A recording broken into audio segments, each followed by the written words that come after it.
Now, this is going to have to be a pretty quick video because I have some commitments this afternoon. But first of all, I want to say you guys are absolutely insane. From all of the information that we were being funneled prior to this new content releasing, we were told that it was extremely overtuned. Nobody would be able to do this unless you had very specific champions. Nobody was getting the bottom chest. Nobody was getting 40k. All that sort of good stuff. And now this is extremely challenging content, don't get me wrong, but we've seen people coming up with some pretty crazy strategies, and I made a video late last night where I shouted out one of my viewers who called out a specific strategy using Ezrein as your tank for the magic DPS side of things. Now, I also want to call out, and I'll put the comment on the screen here now, Silas222, who says, great option. Noticed in your other video on tanks, you bypassed King Harz. King Harz has his exclusive amulet with the same mechanic as Ezrein, albeit time-gated. Can you do a review? So I want to showcase that here today, and we're going to be doing exactly that. So I just want to preface this by saying this is not a showcase of the team, because I have not min-maxed the damage or anything like that. This is more so just showcasing King Harz's mechanic and how it can help you to survive through this content. Like it was mentioned as well, it is time-gated content, or time-gated mechanic as well. So that's something to keep in mind. So for this particular showcase, King Harz, of course, does have my highest HP on the team, 116,000. I've had to forego basically everything else, so he has like no attack speed. Literally, he has no crit rate, no crit damage, and pretty much no defense, right? Like, he just happens to have some consequential defense, nothing that was put there intentionally. Everything is just getting him as much HP as physically possible to make sure he's the highest. Now, that being said, here's what we're talking about. So we're talking about the Tempered Will. First of all, this is tier 3 gear, so you're going to have to do some foraging to try and get this. I was lucky enough to get an HP main with a good roll of HP sub. Tempered Will on its own is a fantastic set, but this is the exclusive for King Harz. Damage taken at a time by King Harz will not exceed 33% of his max HP.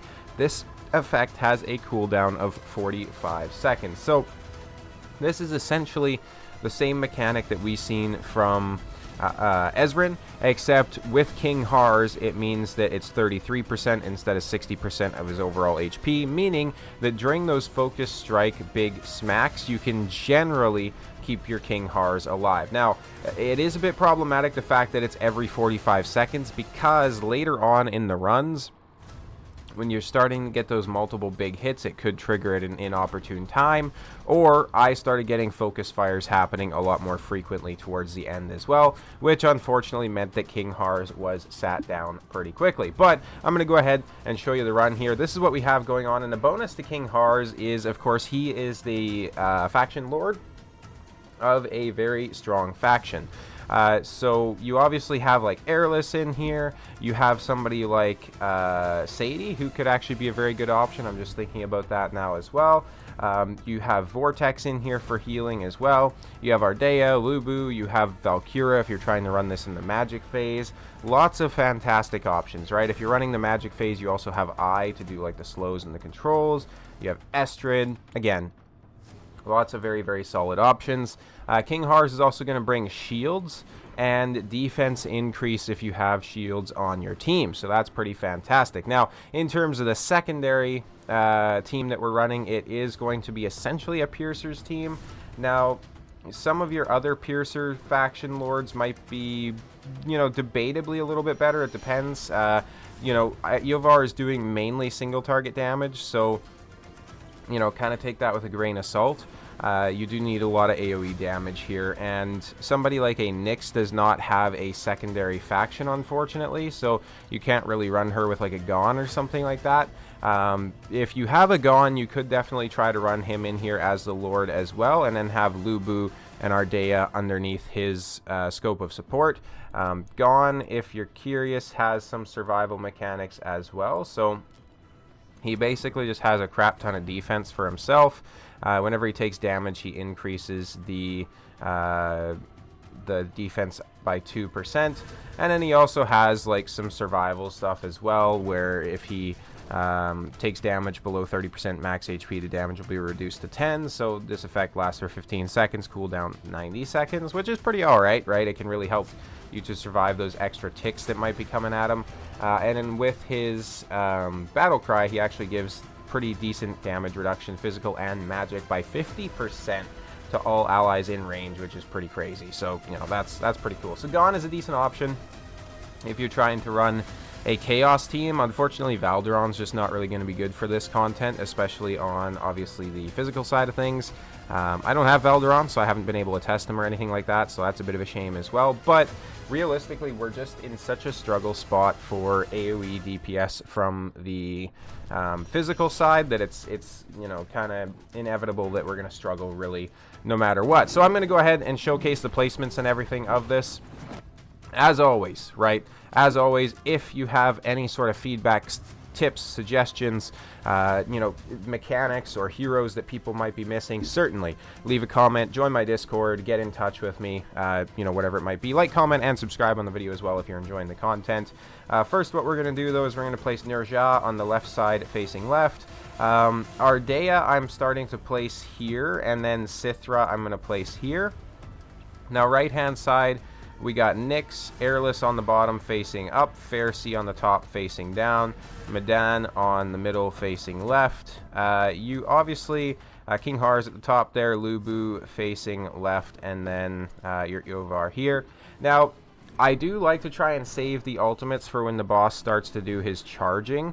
You can also alternate the ultimates, so for example, popping Sithra but not Nerja. On the right-hand side, popping Lubu but not Nyx. Those sorts of things, right? Just to really try and save. But we have the Focus Strike coming in. And as you can see, it took very, very little HP off of the King Harz. Now, of course, since it has the cooldown, that means that the follow-up damage that he receives is going to be not really reduced whatsoever. So the follow-up damage can definitely be big smacks. And then obviously on this second hit, we didn't have the full 45 seconds go by, so he did receive a big smack there again. So even with King Harz, it's still going to be vital that you include some sort of really good healers, right? So obviously Airless is fantastic. She can make him immune to you know, any sort of death mechanics temporarily. It's also very important that you bring somebody who's just really, really good at healing. And I found that single target healers for this particular content tend to be the best. So, for example, your Pharisees, your Airlesses, heroes like that tend to do this content very, very well. You can definitely make do with somebody like an Aelin and those sorts of things, and obviously, of course, a Eloin, as you've seen from my other showcase, but I've definitely found it harder to keep the tanks alive when you're using those sorts of healers. As you can see, though, we're doing pretty good cycling here.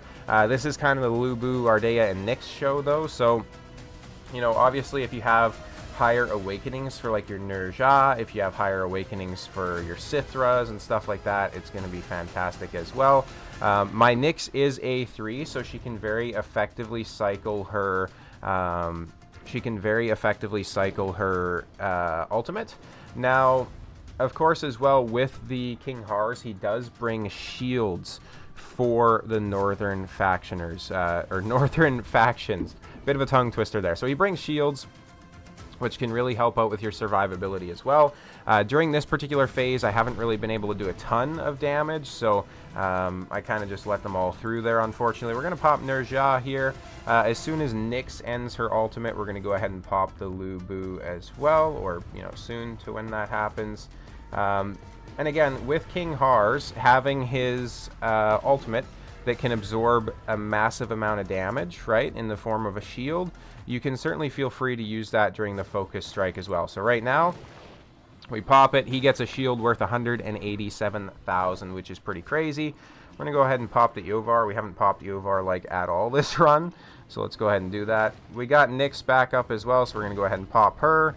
We're going to heal up everybody here with the Medan. I didn't actually pop Medan soon enough, so unfortunately we are getting kind of smacked around there, and our Sithra dies. Now our King Harz dies because everything was a little bit mistimed, so that's unfortunate. So that's going to be the end of the run. And we get 5,900 fragments from the physical damage side, which is not terrible, to be honest.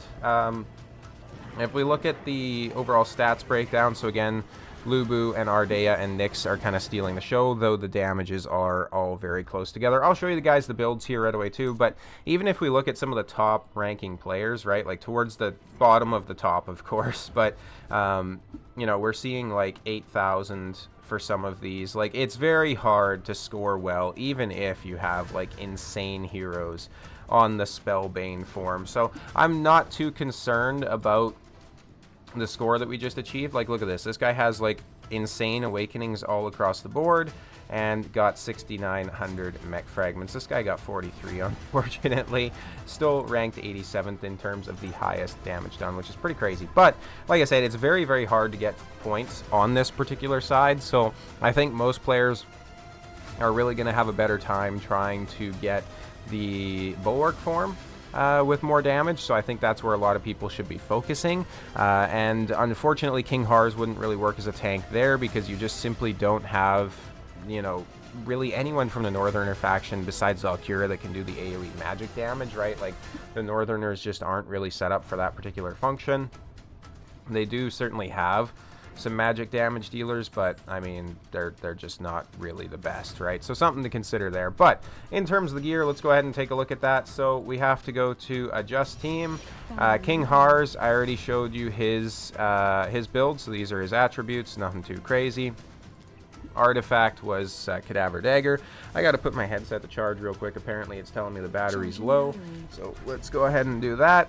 And then what we're going to do here is we're going to go to Lubu. Lubu's stats are as follows: so 19k on the attack, good speed, missing a little bit of crit rate. He's obviously in Infernal Roar as well. Same thing for Ardea, 27k attack on her. Obviously she's like one of the highest base attack units in the game, so it's pretty easy to scale her. We got Airless in Wings of Grace. That's the build, nothing too wild. Madan is literally just in whatever gear I could quick equip on her, and nothing too crazy. Eovar doesn't really matter. He's not doing much damage.